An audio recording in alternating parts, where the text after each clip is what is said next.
Hacks!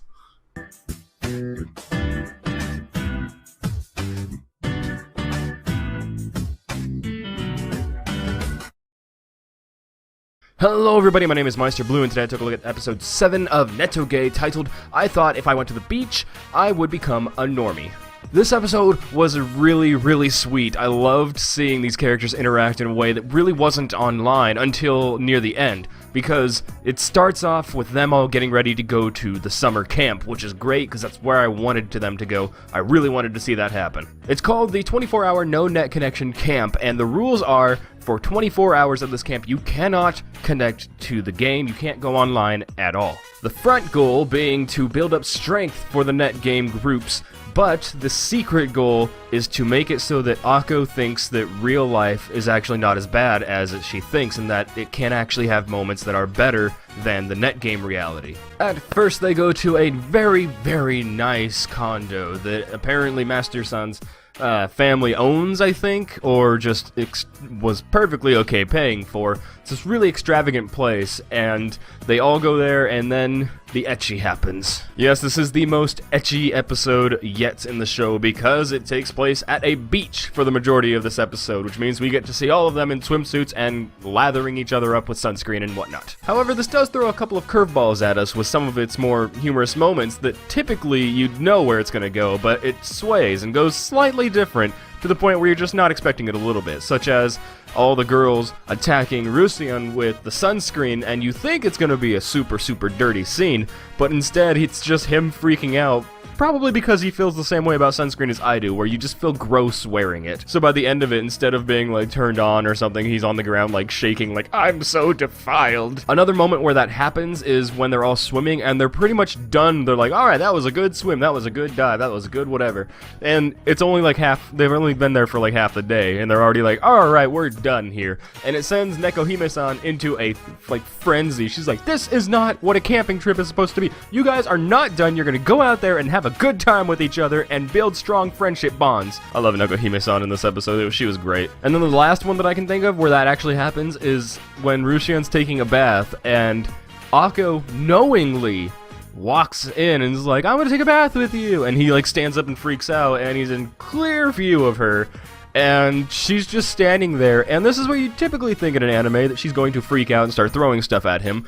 But no, instead Schwein like grabs her and is like, what are you doing? And like pulls her away, and she's like, she's fighting and she's resisting. She's like, no, it was just getting good. That doesn't happen in anime. Whenever a girl like sees a naked guy in an anime, she always freaks and throws shit at him. So I'm so glad they didn't go that way. After some more shenanigans and finding out that Akko is actually a really good cook, she was able to barbecue all this food, and they acquired, and they're like, we're gonna do a barbecue, and Akko looks at all the food and she's like, why has none of this been prepped? And nobody knows what she means by that. So she's actually really good at cooking. She gets this delicious looking food all on the barbecue, and they have a good time. And then later they have a fireworks part, and it's one of the most adorable moments was seeing Schwein-san like fling around the fireworks, the sparkle sticks, as if they're a sword, pretending like she's doing in-game attacks, and then Nekohime-san tackling her and basically throwing her, saying, that's not safe.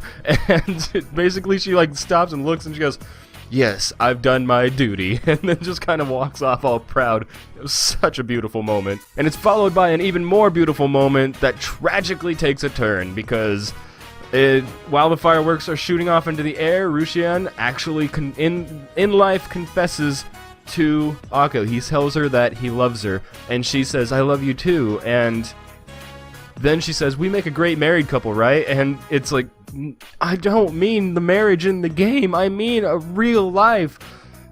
It's kind of frustrating that they just aren't getting that. It's I hope they really do get that. I hope that she does like think of it less as in the game and more in reality at some point, but who knows, maybe that'll take a while.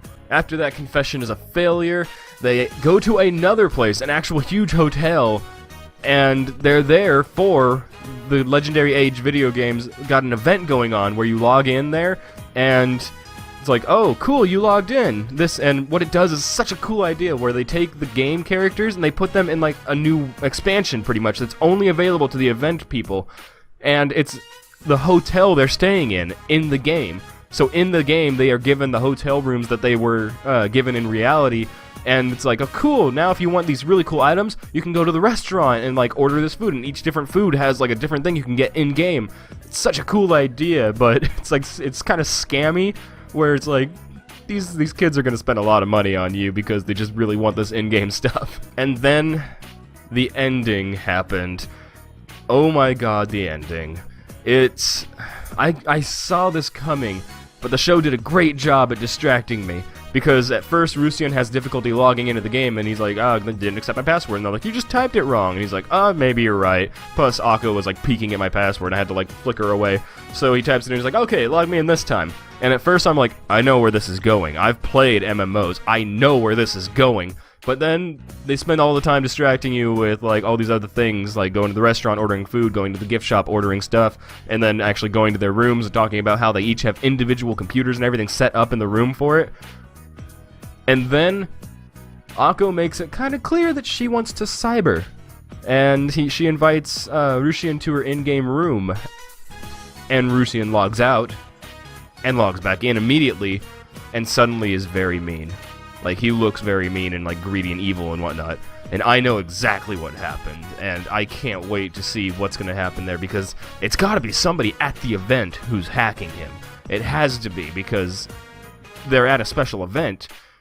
I don't think they'd be able to get his account hacked if he was anywhere else, or if the person was anywhere else.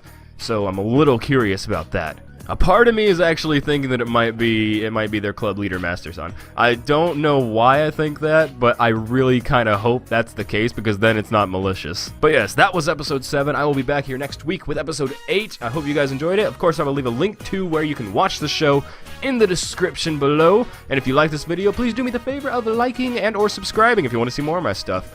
So until next time, everybody, peace out. Jesus.